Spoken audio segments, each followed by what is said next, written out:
Ah yes, February 14th, 2000. Just a regular Valentine's Day, some flowers and some candy, the beginning of the new millennium, and a good day to make history. Near Shoemaker, which stands for Near-Earth Asteroid Rendezvous spacecraft, launched in 1996, finally got a date with Asteroid 433 Eros. It wasn't about swiping right, but going around Eros and completing the first soft landing on an asteroid ever. Near almost didn't make it there, because an engine misfire from 1998 brought it into the wrong trajectory, and it missed the target. Yet, engineers decided to let Near do the circle around the Sun for one more year, and it eventually made it. Near Shoemaker was created to find, target, and stalk some smaller space objects for around a year and collect important data about them. This spacecraft got more than 160,000 pictures of the asteroid's surface, which helped with research in the years to come. Before then, some scientists took asteroids for just some random flying piles. Asteroid 433 Eros is indeed the smallest body in our solar system that got its own spacecraft orbiting it. At first sight, this asteroid seems like any other ordinary rock coming from space. Potato-shaped, rotating every 5.5 hours, the size of two Manhattans. For comparison, the biggest asteroid discovered is 383 miles across, while the smallest one is around 6 feet wide. Asteroids are actually some kind of leftovers that remain from the early stages of the solar system.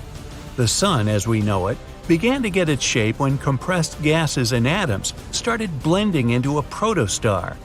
Smaller grains of debris and dust around the Sun formed into rocks, and as they were crashing into each other, ta-da! They formed even bigger ones.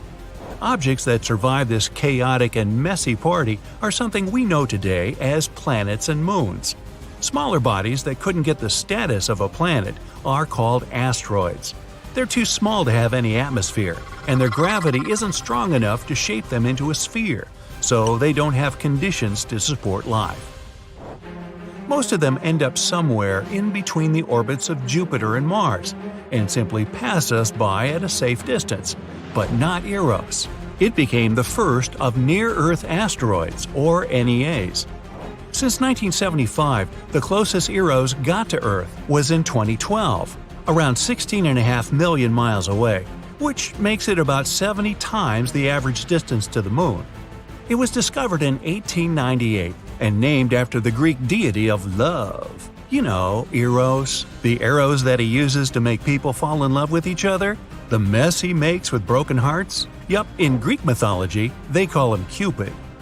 Among many other fascinating space discoveries is nuclear pasta. Not like one my grandma makes, true, but not that bad either.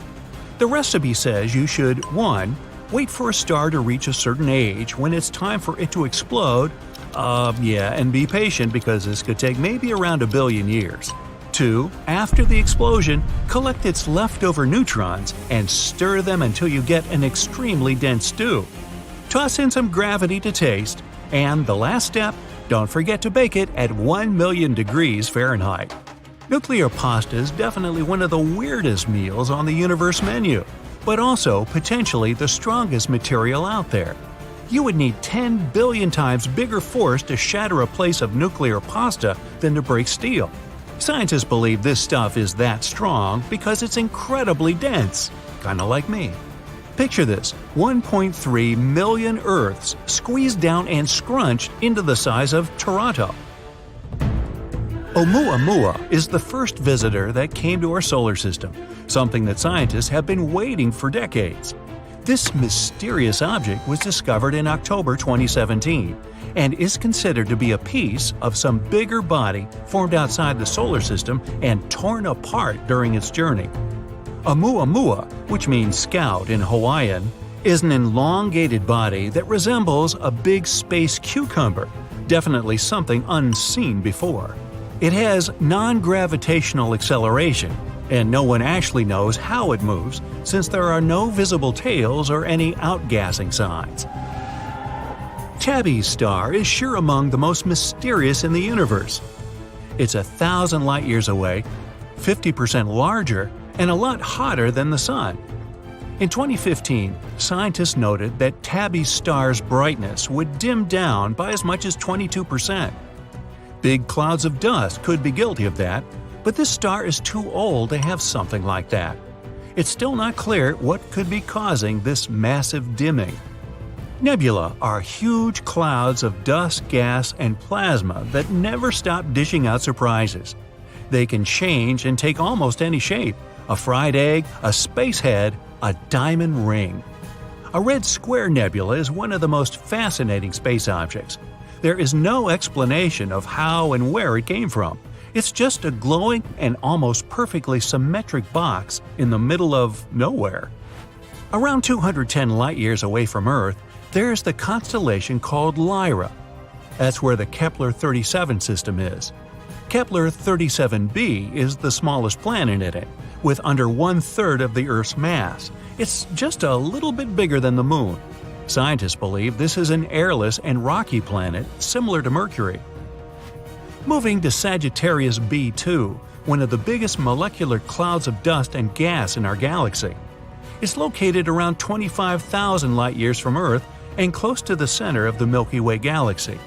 Research has shown it contains more than 50 different molecules, and one is sugary stuff that tastes similar to raspberries. Discovering tasty planets. Space is getting better and better. Fermi bubbles are two mysterious gigantic blobs made of cosmic rays, gas, and dust found in 2010. They hang around the central black hole of our galaxy, one on either side. Bubbles expanded below and above our galaxy over time, so they're now around 50,000 light-years across.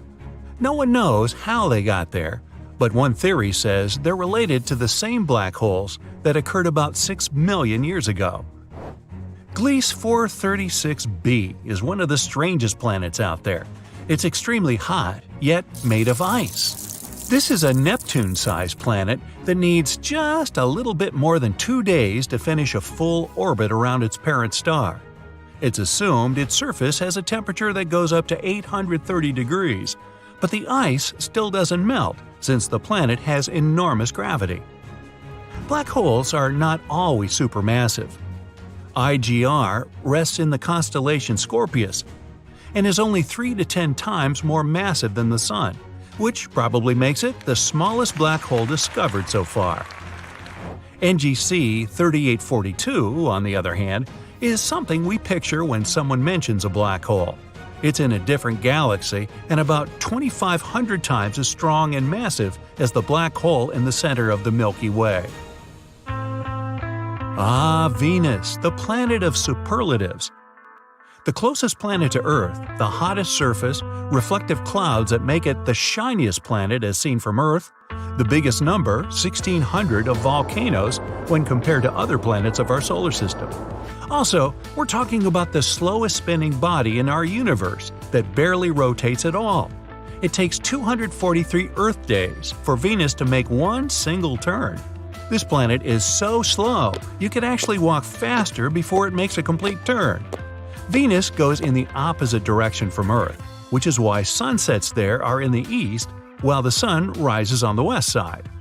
55 Cancri E is about twice the Earth's size, with the temperatures of up to 4,900 degrees. Perfect conditions to turn carbon into diamonds. Yup, 1/3 of this planet is covered in carbon, which makes this diamond object one of the most expensive planets. Scientists who observe space changes in Antarctica see neutrinos at least once a month. Still, this one that struck our planet in 2017 was really special. It was the first one they could trace the origins of. They discovered it took 4 billion years for the neutrino to reach the Earth. It got to our planet from a massive black hole at the center of a galaxy that had been destroying all the matter surrounding it. Hey, welcome to the new neighborhood!